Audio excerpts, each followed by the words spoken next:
Late him do it, you don't have any problem.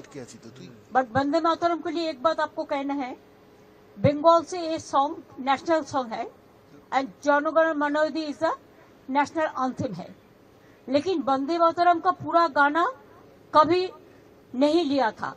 Only Rabindranath Tagore ने कुछ line, selected line तैयार किया था, उसी का ऊपर में Vande Mataram national song accepted हुआ था।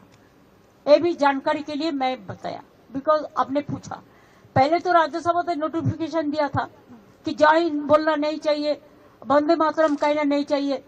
कल मैं बीजेपी का बात भी सुना, कोई कोई बोला कि नेताजी को हम पसंद नहीं करते हैं।